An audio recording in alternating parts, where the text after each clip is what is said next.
So these rimless, braceless aquariums are becoming more and more popular. They're really the fad these days. They're just fabulous to look after and they look smick. But it's important to know which fish you can have in them. Discus are really good. Goldfish are fairly good. Any of your Mabuna style cichlids are pretty good. Tinfoils are not really the best because they're a bit of a jumper. Your main concern is jumpers. Silver shark is a really bad one. Koi, not really a very good one. Things like live bearers are pretty good. It's also important not to fill the aquarium up too much because that's going to affect how many jumpers you get. The small barbs are pretty good. Things like Procolotus are not good. Saratogas are the worst. Absolutely do not keep them in a rimless, braceless tank with no lids. Most of your tetras are good. Clownloach you've got to watch. Most of your catfish are good.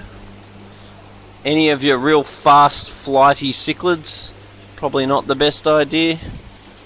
Things like Oscars as babies, definitely not a real good idea.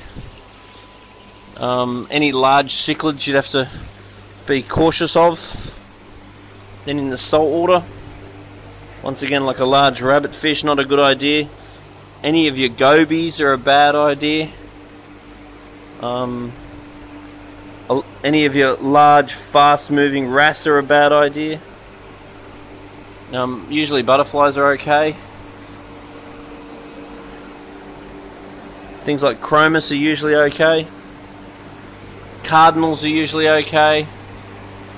Your zebra somatangs are usually pretty good. Triggers are usually okay.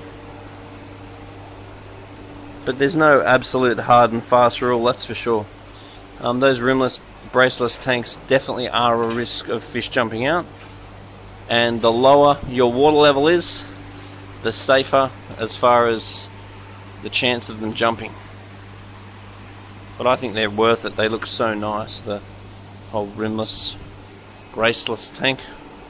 I've never seen a coral jump out yet. That's why a lot of people have coral reef tanks for the rimless and braceless tanks. Things like snails sometimes climb out, so that's something to be aware of. So a little bit of downside, but when you see how beautiful the tanks are, I think there's a whole lot of upside. Can you leave a little comment down the bottom and let us know your experience and what fish have you found to be jumpers and what fish have you found not to be jumpers.